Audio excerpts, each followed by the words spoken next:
ibu-ibu, saudara-saudara kaum muslimin rahimakumullah.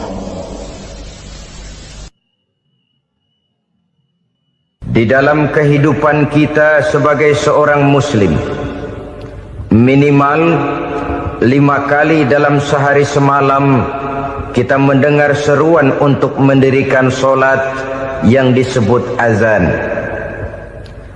Ada kalimat menarik di dalam kalimat azan itu, yakni seruan hayya 'alal falah, marilah menuju kepada keberuntungan, marilah meraih kemenangan. Seruan ini adalah kecenderungan dari setiap manusia, apapun warna kulitnya. Artinya, setiap orang dalam hidup selalu ingin meraih dan mencari kemenangan. Kemenangan akan melahirkan kepuasan batin, dan kepuasan batin memberikan kebahagiaan. Sedangkan kekalahan melahirkan penderitaan batin, dan penderitaan batin menjerumuskan seseorang di dalam berbagai bentuk kerugian.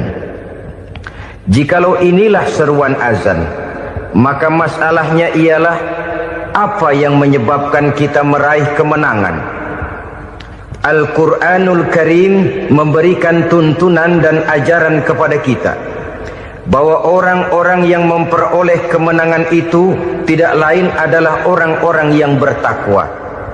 Hanyalah mereka yang bertakwa kepada Allah Subhanahu wa ta'ala pada akhirnya akan tampil sebagai pemenang.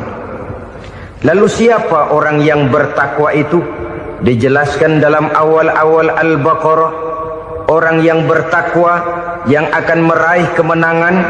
Pertama, allazina yu'minuna bil ghaib, yaitu orang-orang yang beriman kepada yang gaib, percaya bahwa ada alam yang gaib, alam yang abstrak, alam yang tidak bisa dijangkau oleh salah satu daripada panca indera kita.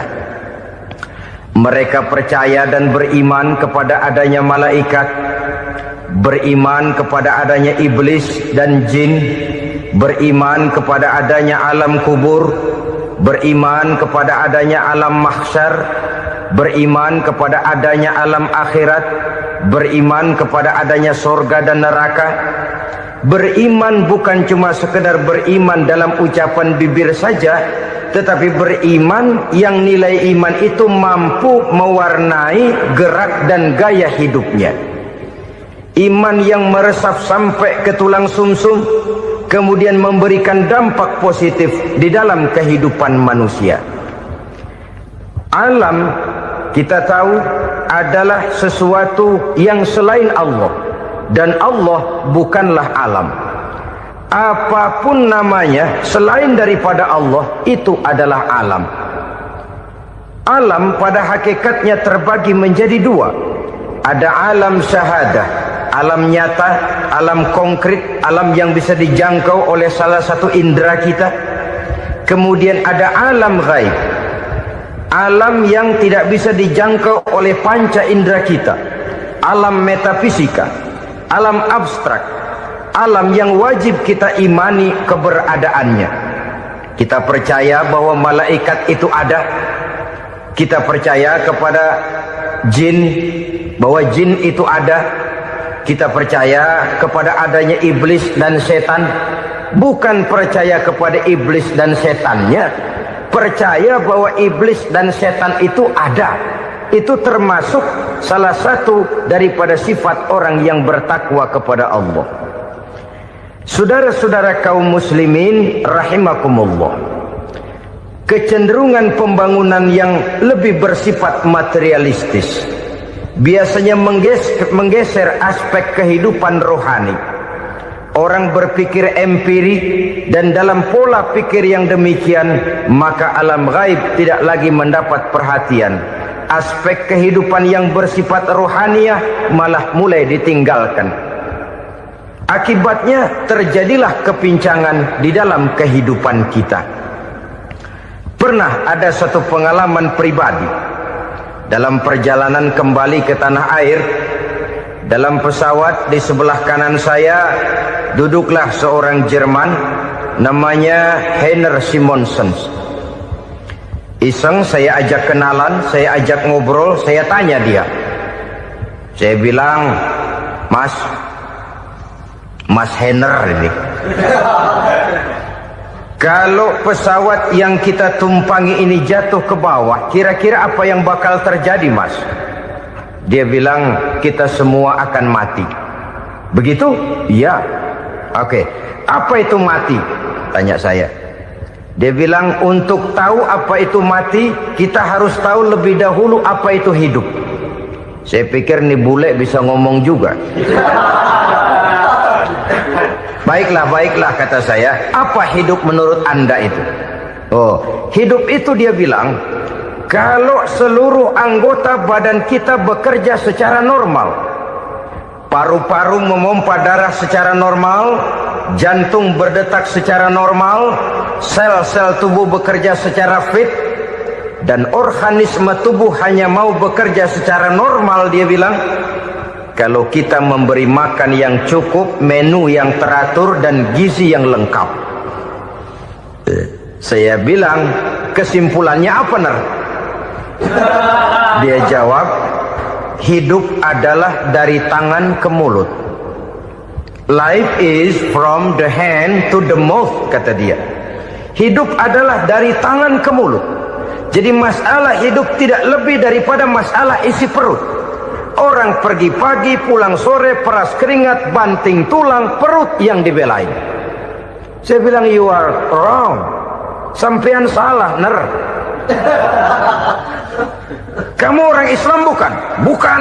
Pantas. Kenapa saya salah? Dia bilang, ya jelas salah. Salahnya di mana? Kamu ini manusia. Kalau hidup cuma dari tangan ke mulut, saya bilang, kambing di kampung saya juga begitu pikirannya, Ner. Itu kambing di kampung saya, asal perutnya kenyang, sudah hidup dia. Perkara besok bagaimana, lusa prospeknya macam mana, bulan depan ada apa, kambing nggak pernah mikir. Di kampung saya kambing juga pikirannya begitu. Kamu Kristen ya? Tadinya. Loh kok tadinya, lalu apa sekarang kamu ini? Dia bilang, sekarang saya netral. Saya tidak beragama, tapi saya percaya kepada Tuhan sebagai pencipta alam. Saya ingat benar dia bilang, I haven't any religious, but I believe to God as the creator of the world. Kenapa bisa netral begitu, Ner? Habis saya bingung katanya. Islam bilang Islam baik, Kristen bilang Kristen baik, Hindu Buddha bilang Hindu Buddha baik, semua agama baik. Saya netral sekalian, nggak beragama. Yang penting saya percaya kepada Tuhan. Saya bilang, Ner, kamu ini kayak orang mau beli celana, lalu bingung. Yang satu bilang Levi's bagus, yang satu bilang Blue Jean hebat, yang satu bilang Wool England hebat. Celana ini hebat, celana itu bagus, celana ini hebat, semua celana bagus, kamu bingung. Akhirnya netral, tidak pakai celana. Itu juga salah. Saya pikir-pikir, kemudian saya melihat bahwa dua pola berpikir Heiner ini nampaknya sudah mulai menggejala di lingkungan masyarakat bangsa kita. Disadari atau tidak, secara jujur kita harus berkata, dua pola pemikiran Heiner ini mulai berkembang di tengah masyarakat bangsa kita. Pertama, pola pikir materialisme. Hidup adalah dari tangan ke mulut. Masalah hidup tidak lebih masalah isi perut. Itu yang perlu dibela, dan disitulah arti kehidupan. Pergi pagi, pulang sore, peras keringat, banting tulang untuk mempertahankan perut. Kalau sudah kemari cara orang berpikir, maka buat apa percaya kepada yang gaib? Untuk apa sholat? Untuk apa puasa? Untuk apa zakat? Untuk apa menghadiri majelis taklim? Tanpa kepercayaan kepada yang gaib, hidup berjalan menurut alur empiris dan materialis. Kalau sudah ke sana cara orang berpikir, biasanya orang lalu cenderung menghalalkan segala cara. Hanyalah orang yang percaya bahwa akhirat ada, hanyalah orang yang percaya bahwa alam kubur itu ada, hanyalah orang yang percaya bahwa malaikat itu ada, hidupnya akan lebih terarah dan terkendali.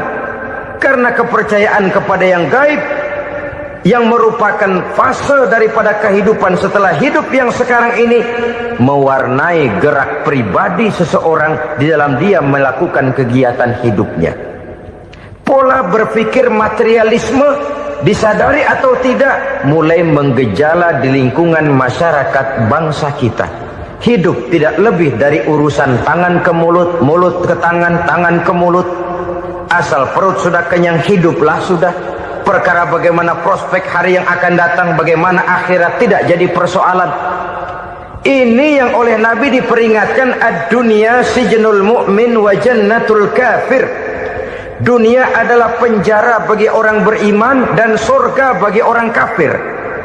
Dulu di zaman Belanda hadis ini pernah disalah tafsirkan, disalah artikan, digunakan sebagai senjata untuk mengkebiri dan membuat impoten umat Islam. Sudahlah umat Islam gak usah macam-macam, kata Belanda. Dunia ini kan penjara buat orang Islam, surga buat orang kafir. Di penjara jangan bertingkah.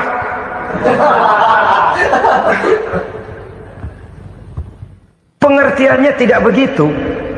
Dunia adalah penjara bagi orang mukmin. Artinya dalam kehidupan dunia seorang mukmin tidak bebas memperturutkan hawa nafsunya. Dipenjara hawa nafsunya itu. Sebaliknya surga bagi orang-orang kafir. Buat orang kafir surgalah dunia ini.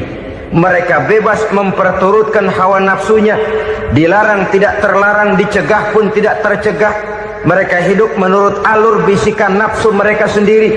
Kemudian bila ajal datang, maut merenggut nyawa, selesailah surganya sampai di situ. Maka bagi orang-orang yang tidak percaya kepada adanya akhirat, kepada adanya alam gaib, surganya sebatas umurnya. Sekali lagi, surganya sebatas umurnya.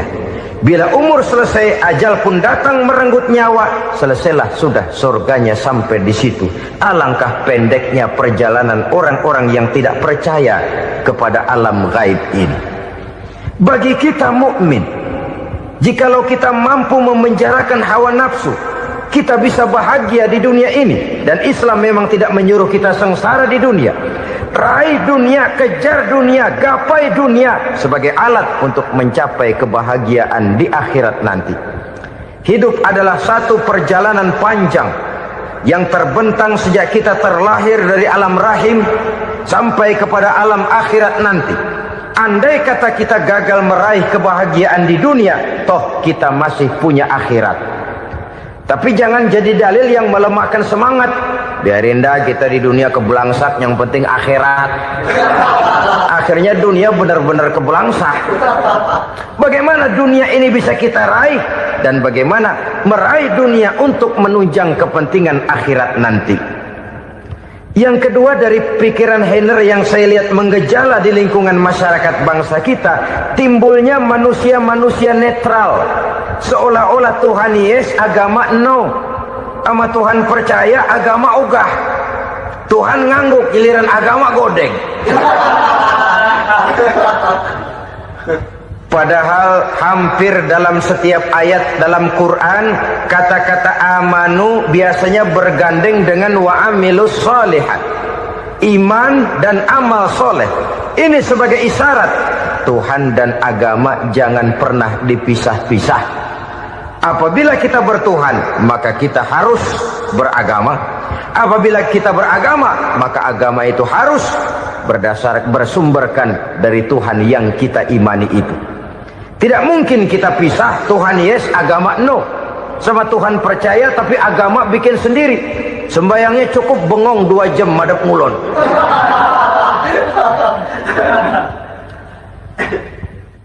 Saudara-saudara kaum muslimin rahimakumullah.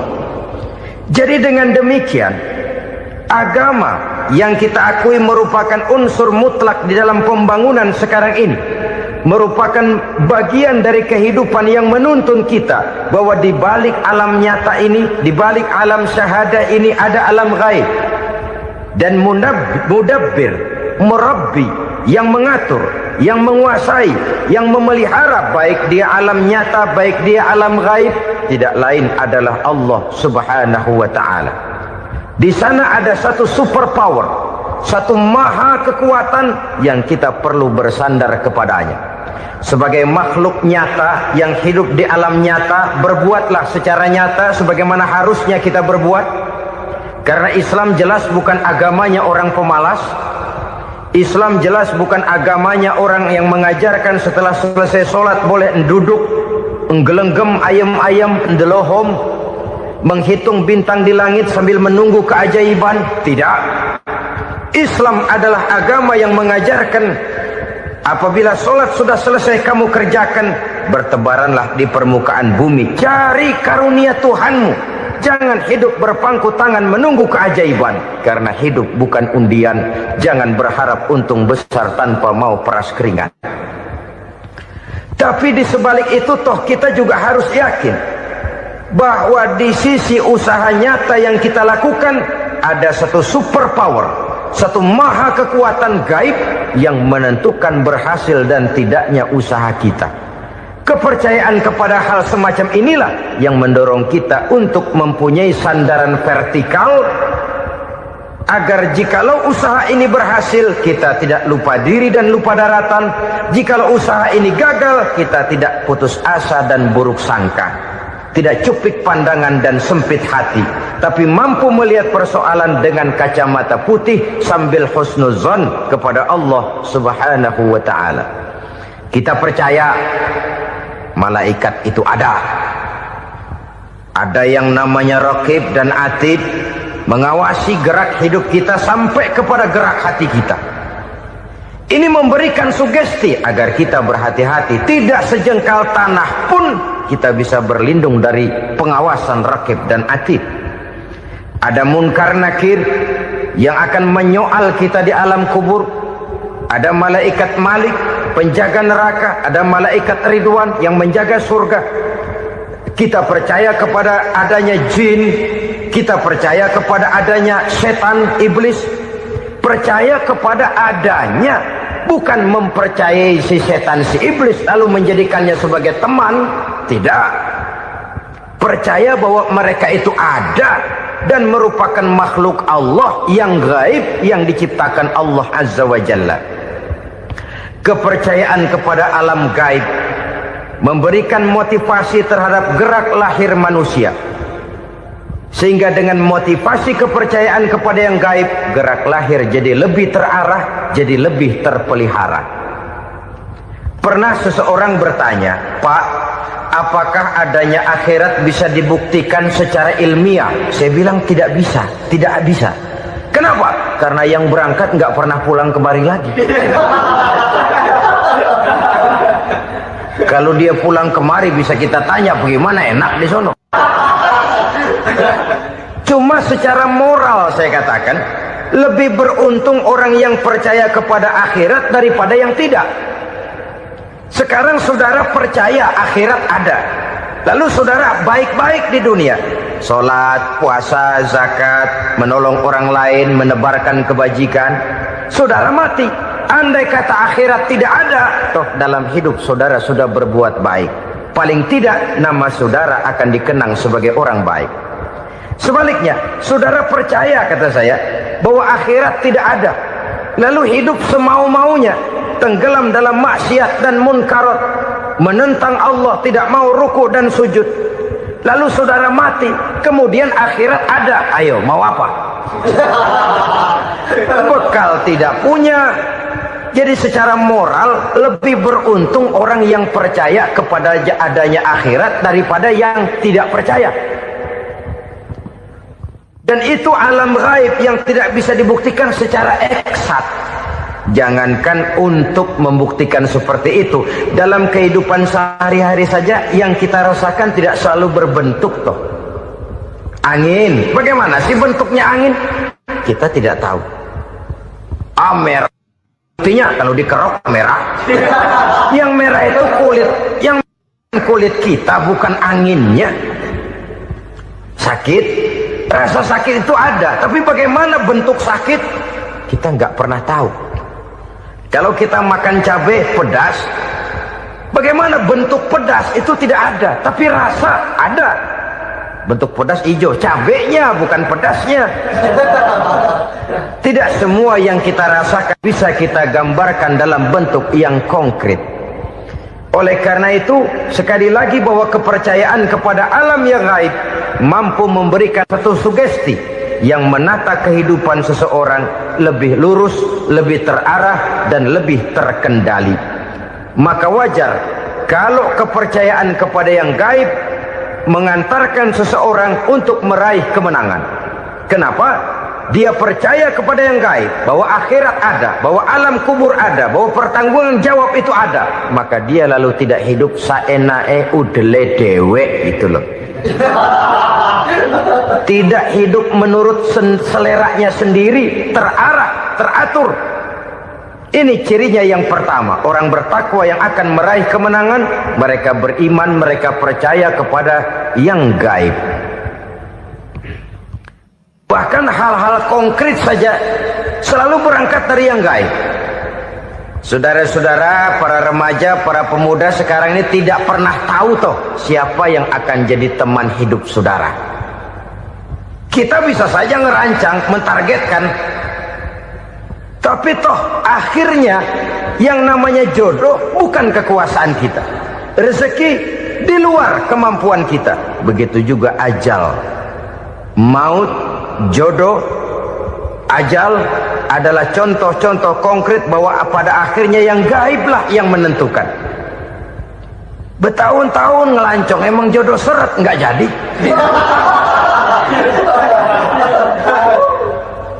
Begitu kenal baru setengah malam nginep ditangkap hansip.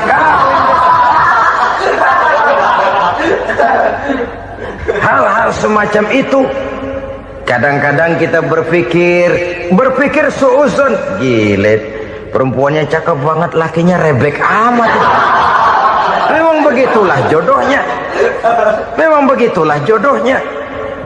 Saudara hadirin ma'asyiral muslimin yang saya hormati, jadi hal-hal yang konkret saja kita yakini sepenuhnya ditentukan oleh satu superpower yang gaib itu tadi.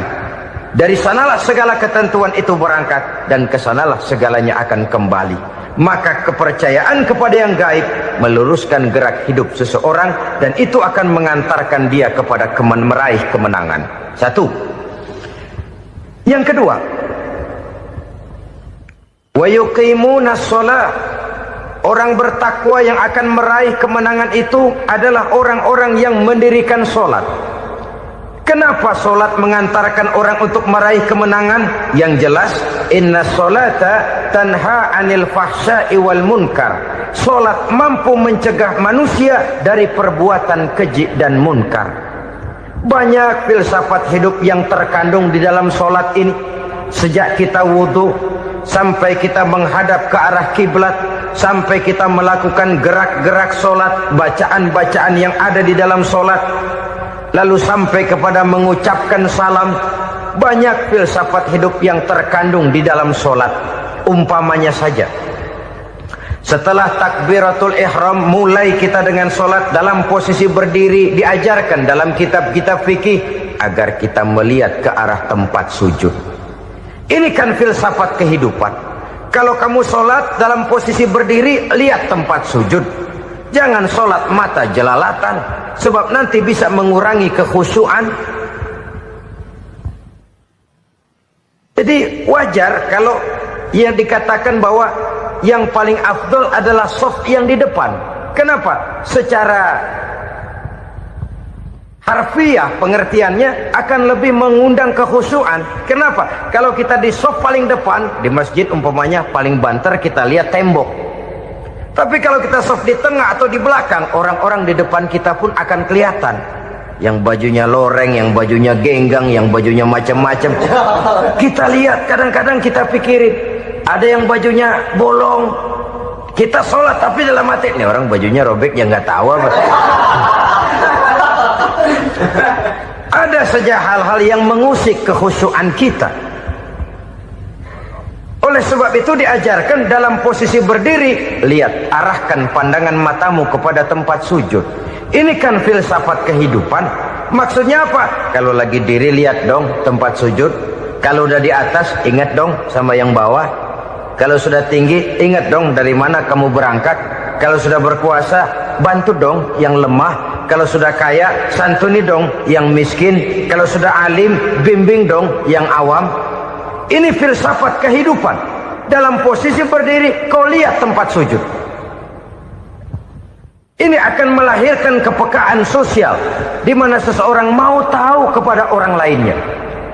Bagaimanapun kaya kita, tinggi pangkat dan jabatan kita, jikalau hidup hanya untuk kepentingan perut sendiri saja, rasanya belum membawa manfaat di dalam kehidupan kita. Tapi efek yang tertinggi sesungguhnya, solat mencegah manusia dari perbuatan keji dan munkar.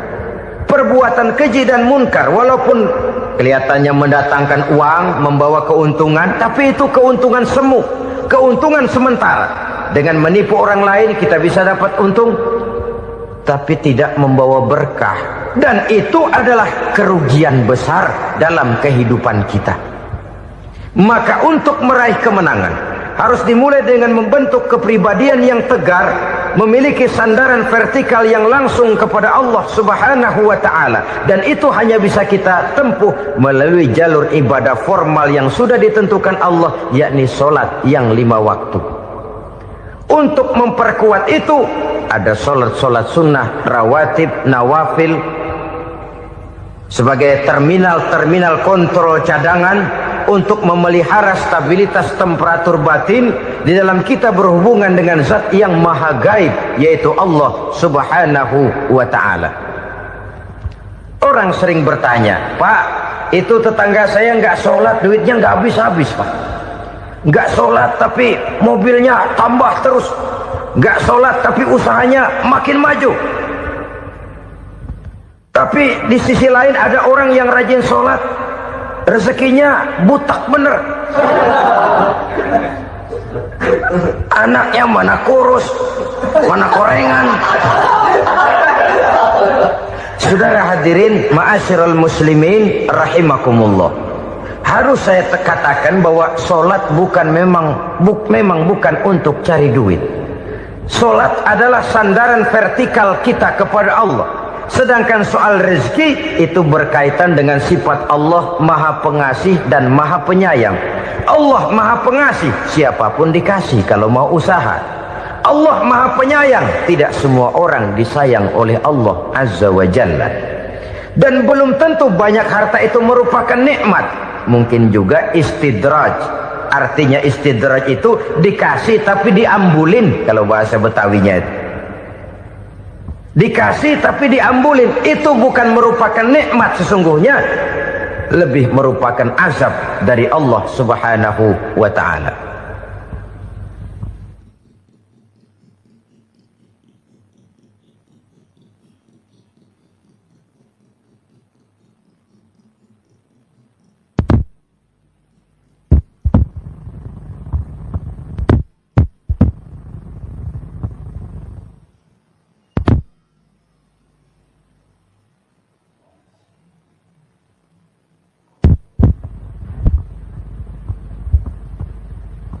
Agama mempunyai sistem solat, dan kita umat Islam telah dituntun oleh Allah Subhanahu wa ta'ala yang wajibnya 5 kali dalam sehari semalam mendirikan solat, dan itu tentu berada dalam jangkauan kemampuan manusia. Pada awalnya barangkali kita memang merasa solat itu satu kewajiban, tapi semakin kita hayati makna, manfaat dan filsafat yang terkandung di dalam ajaran solat, semakin sampai kita kepada keyakinan bahwa solat adalah keperluan kita. Sehingga pada waktu tertentu dinilai puncaknya, kita tidak lagi akan berkata saya wajib solat, tapi kita akan berkata saya perlu solat. Kalau kita sudah merasakan itu adalah keperluan kita, nah di sanalah kita baru akan merasakan ruginya kalau hal itu tidak kita laksanakan. Sepanjang kita masih berkata saya wajib sholat, kita akan lebih merasakan dia sebagai beban ketimbang sebagai keperluan. Yang jelas Allah tidak memerlukan ibadah yang kita laksanakan ini. Dengan kata lain, andai kata satu dunia penuh ini orang tidak ada yang sholat satu pun, Allah tidak akan turun dari jabatan Tuhan. Jangan lalu berpikir kalau kita ngambek se-RW kagak sembahyang Tuhan tekor kali ini ya. Tentu tidak. Itu perlunya kita, bukan perlunya Allah. Dan pada induknya kita akan berkata, saya perlu agama. Kalau secara induk kita sudah memerlukan agama, maka konsep-konsep yang ada di dalam ajaran agama itu pun adalah juga merupakan keperluan kita. Baik dia bernama sholat, baik dia bernama puasa, baik dia bernama zakat, baik dia bernama haji, seluruhnya adalah keperluan kita. Dan sesuatu yang kita perlukan apabila tidak kita laksanakan akan melahirkan kerugian di dalam kehidupan. Jangan heran kalau kita membaca riwayat perjalanan hidup para salafus soleh, orang-orang soleh. Ada yang tahajud sampai 100 rakaat, ada yang sholat malam kakinya sampai bengkak. Kita sekalinya bengkak biri-biri.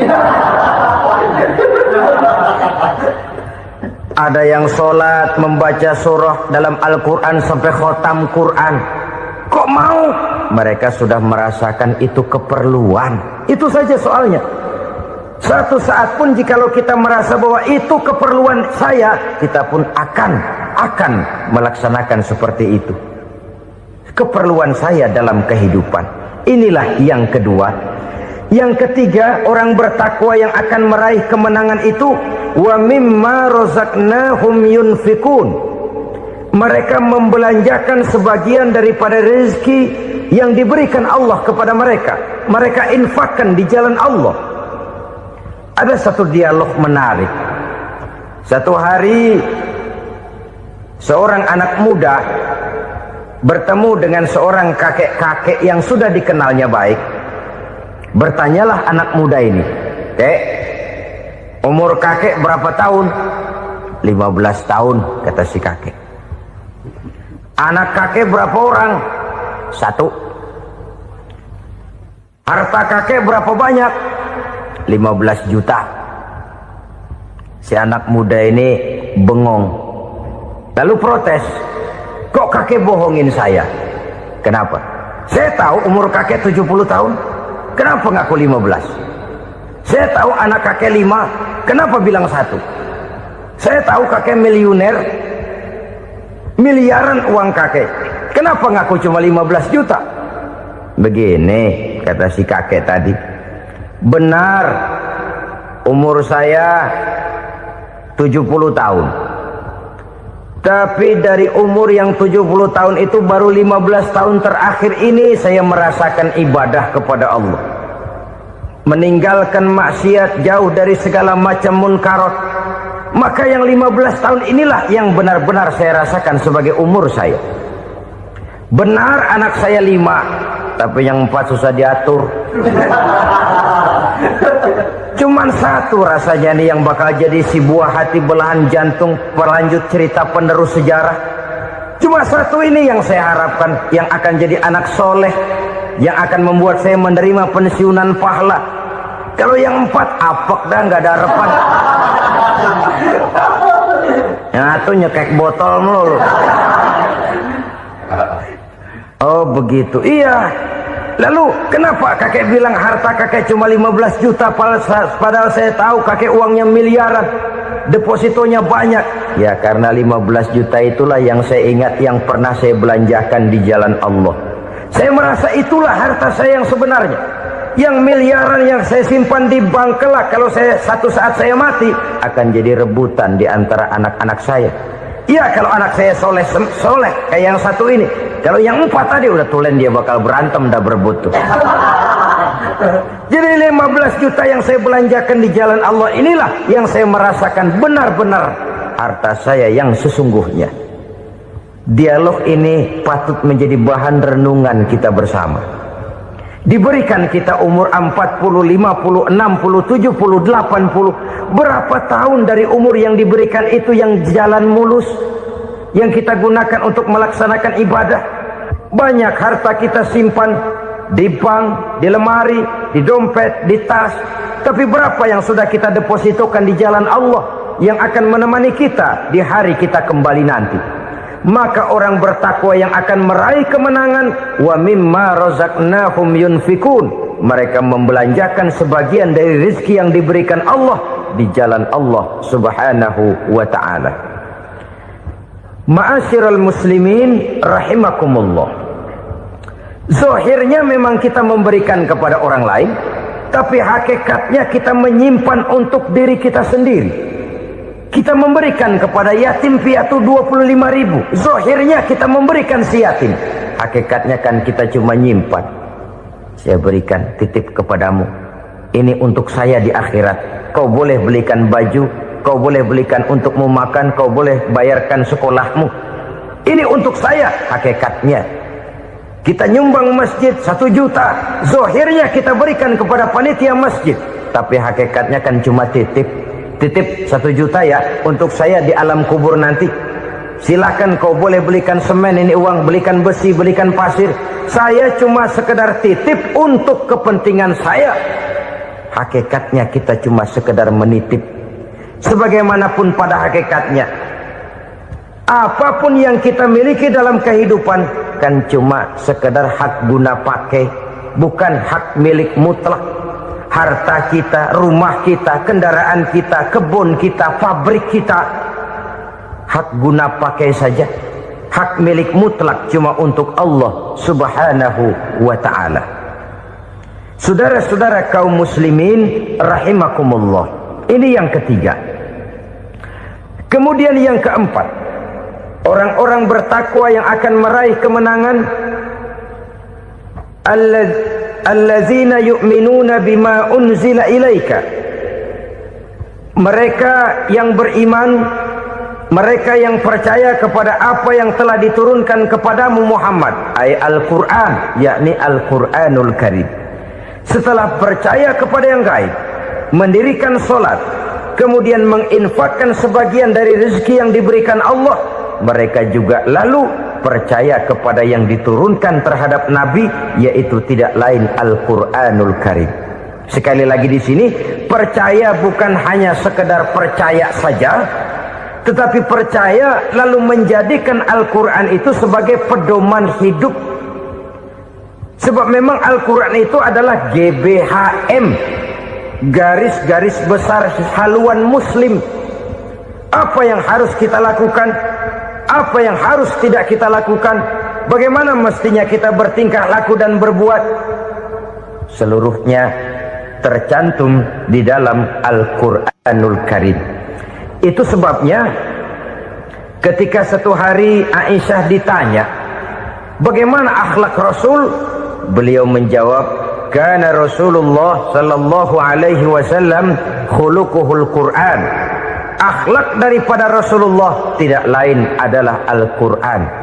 Jawaban simpel ini memberikan gambaran bahwa keseluruhan daripada konsepsi Quran sudah diterjemahkan dalam kehidupan Rasulullah sallallahu alaihi wasallam.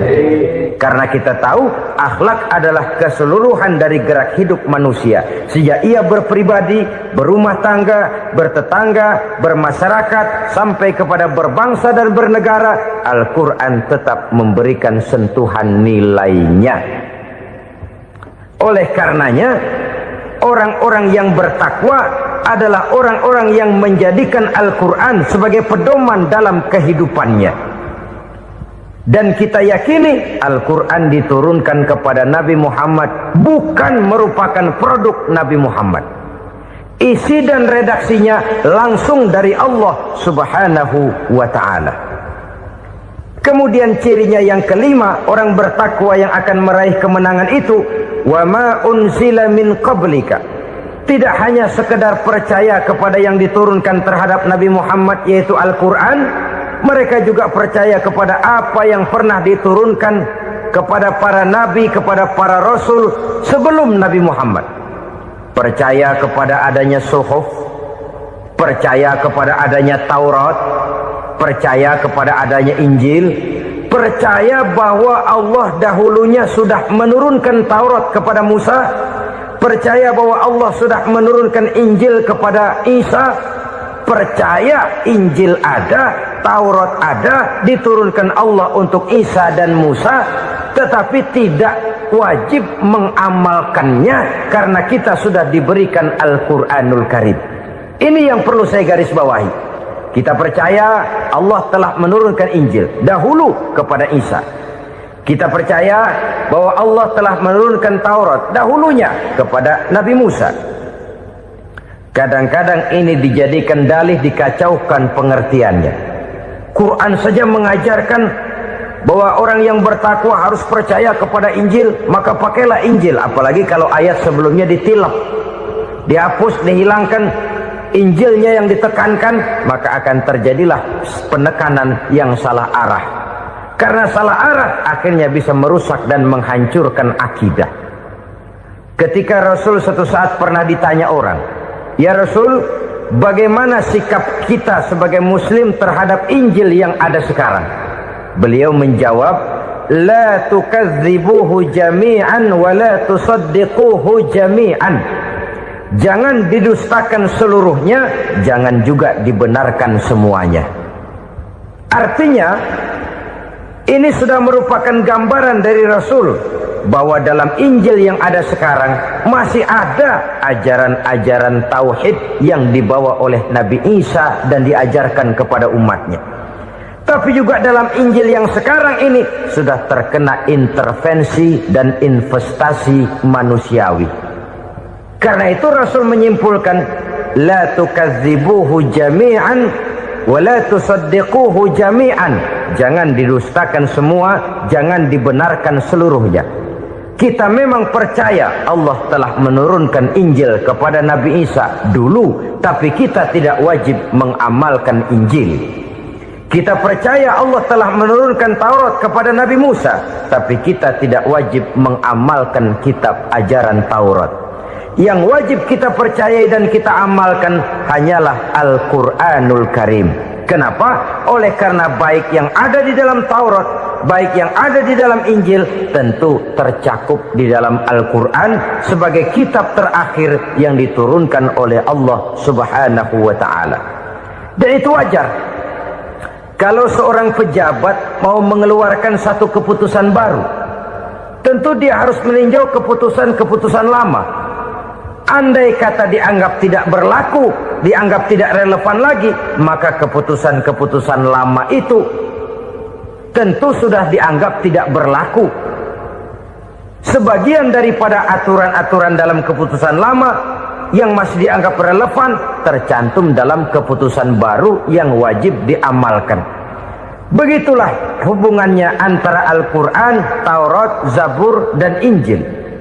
4 kitab samawi yang diturunkan Allah masing-masing kepada Zabur untuk Nabi Daud, Taurat untuk Nabi Musa, dan Injil untuk Nabi Isa alaihi wassalatu wassalam. Ketiga-tiga kitab itu kita percayai adanya. Kita yakini Allah telah menurunkan Zabur, Taurat, dan Injil. Tapi kita tidak wajib mengamalkannya. Yang wajib kita mengamalkannya sekarang ini tidak lain hanyalah Al-Quranul Karim saja. Karena ia mencakup apa yang ada di dalam Zabur, apa yang ada di dalam Taurat, dan apa yang ada di dalam Injil. Keotentikannya bisa dipertanggungjawabkan. Ya, tapi kan Nabi Muhammad sudah mati 14 abad yang lalu, dan di zaman beliau Al-Quran kan belum dikodifikasikan, belum ditulis. Bagaimana keotentikannya bisa dipertanggungjawabkan? Mudah saja. Allah berjanji, "Inna nahnu nazzalna dzikra wa inna lahu lahafizun." Kami yang menurunkan Al-Quran dan kami yang akan menjaga dan memeliharanya. Allah turunkan Quran, Allah menjaganya. Bagaimana cara Allah menjaga Al-Quran itu? Banyaknya orang-orang yang hafaz Al-Quran. Hafaz Al-Quran 30 juz, 114 surah, 6.666 ayat. Sehingga jangankan satu kata Jangankan satu ayat, satu kalimat saja berubah sudah akan timbul reaksi dan mudah dimengerti. Kenapa? Banyak orang-orang yang hafaz Al-Quran. Sedangkan pada setiap akhir tahun biasanya malaikat Jibril selalu mengadakan checking terhadap ayat-ayat yang diturunkan pada waktu itu. Di zaman Nabi sendiri sudah ada usaha kodifikasi. Dan yang lebih luar biasa lagi, sampai hari ini tidak seorang pun mampu membuat satu ayat saja semacam Al-Quran. Ke bahasa manapun dia diterjemahkan, naskah aslinya tetap ikut, rujukan dasarnya tetap ada.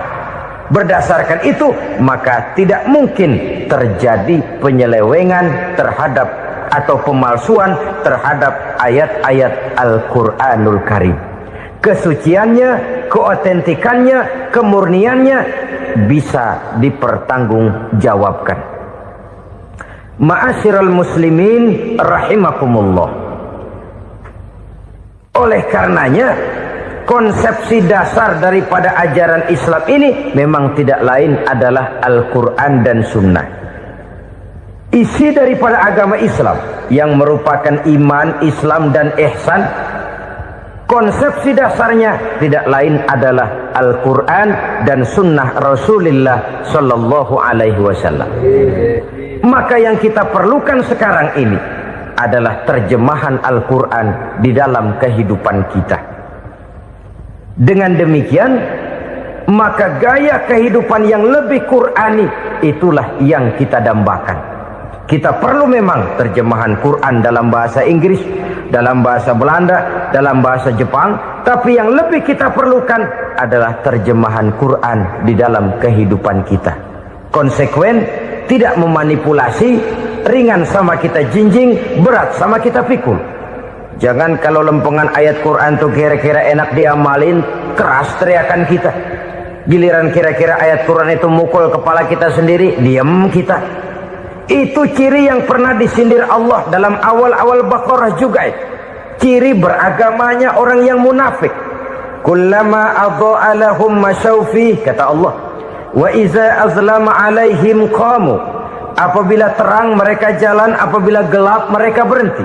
Artinya, kalau kira-kira di Islam nguntungin, rame-rame pada teriak Islam. Tapi ketika diminta untuk berjuang, ketika dituntut untuk berkorban, rame-rame mengundurkan diri. Nasib agama tidak ubahnya seperti daun pisang yang dikait orang di tepi jalan lantaran tak berpayung di ketika hari hujan. Manakala hujan usailah sudah, daun itu pun dicampakkan di tepi jalan, diinjak pula orang nan lalu. Artinya, orang menjadikan agama cuma sebagai lipstick, decoration only, tidak konsekuen. Hanya pada saat-saat kelihatannya Islam membawa keuntungan, rame-rame orang teriak-teriak tentang Islam. Tapi jikalau diminta berjuang, jikalau dituntut untuk berkorban, biasanya rame-rame juga mengundurkan diri. Jangan heran kalau mayoritas hitungan kita, tapi minoritas peranan kita. Kuantitas kita dalam jumlah, tapi dalam kualitas kita lebih sering jadi penonton daripada jadi pemain. Padahal itu sangat tidak boleh terjadi.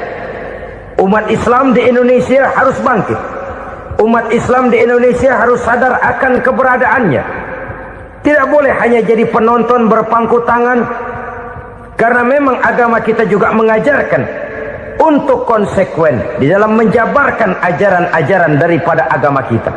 Kita sering jatuh menjadi umat yang lemah oleh karena kita ini tidak pandai menggalang kebersamaan yang diakibatkan tidak konsekuennya kita. Diistilahkan bahwa umat Islam di dalam menggalang kebersamaannya itu harus seperti orang main sepak bola. Saudara-saudara kan tahu orang main sepak bola itu. Orang main sepak bola, kalau pertandingan belum dimulai sih silakan saja kumpul di luar lapangan, atur strategi yang baik. Tapi kalau pertandingan sudah dimulai, turun ke lapangan hijau, jangan kumpul terus. Ada sepak bola gotong royong, mundur-mundur rame-rame, depan ke depan kumpul melulu mainnya. Kalah. Orang main sepak bola itu ya harus ada penyerang tengah, harus ada penjaga gawang, harus ada strikernya, harus ada kiri luarnya, kanan dalamnya yang jadi backnya. Posisi boleh bermacam-macam, tapi yang penting saling ngoper untuk menggolkan gawang lawan. Begitulah umat Islam ini. Boleh ada yang jadi pejabat, boleh ada yang jadi pengusaha, boleh ada yang jadi petani, silakan ada yang jadi seniman, ada yang jadi penyair, ada yang jadi artis sekalipun. Tapi kalau sudah berhasil menguasai bola, jangan lupa operannya. Operan itu yang langka. Kita ini muslim kadang-kadang kalau sudah memegang menguasai bola, kalau belum mau mampus, belum mau ngoper. Nanti kalau sudah nggak punya bola, baru mau ngoper. Kalau sudah dengar-dengar mau dekat pensiun, baru mau jihad, baru mau berjuang, baru mau ngurus pesantren. Tanda tangan sudah tidak laku, memo sudah tidak dihargai, baru mau berjuang. Kemarin kemana, Mas?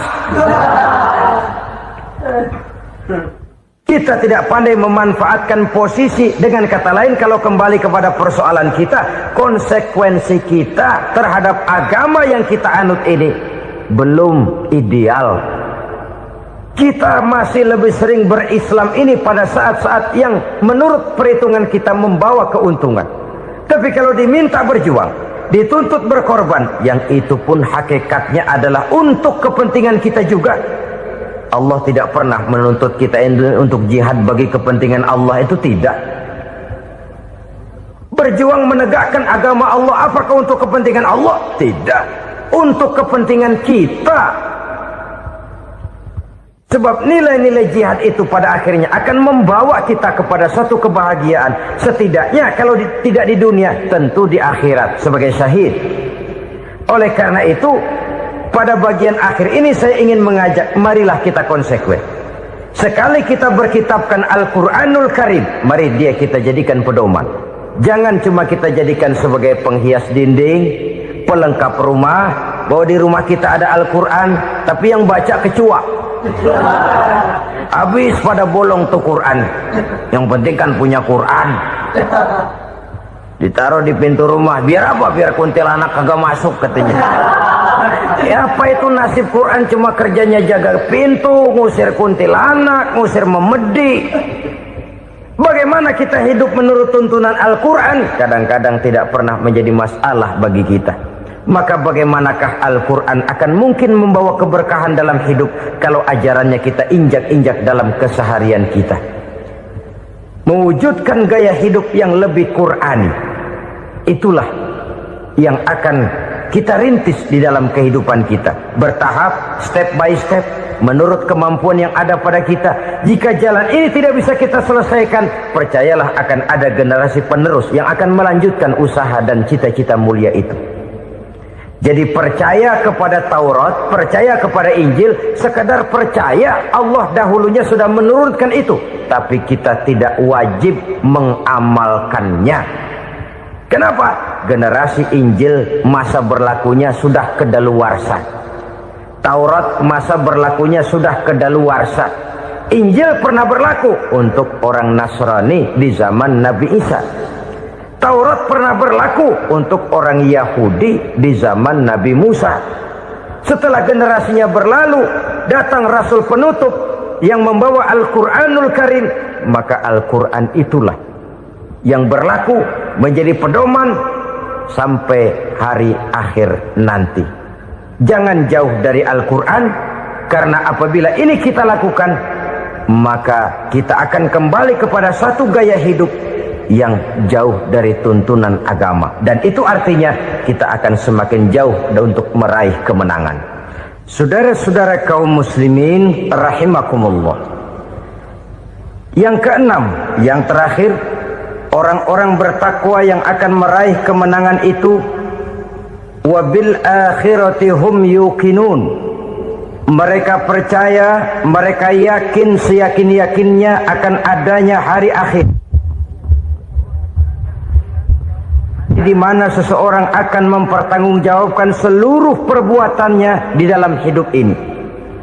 Dan tidak ada satu perbuatan yang bagaimana kecilnya sekalipun yang tersembunyi dalam pandangan manusia yang tidak akan dibukakan persoalannya di mahkamah Qadi Rabbul Jalil di akhirat nanti. Itulah sebabnya maka percaya kepada akhirat disebut secara khusus.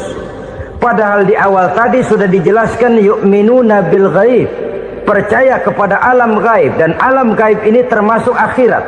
Kenapa pada bagian akhir disebut lagi akhirat?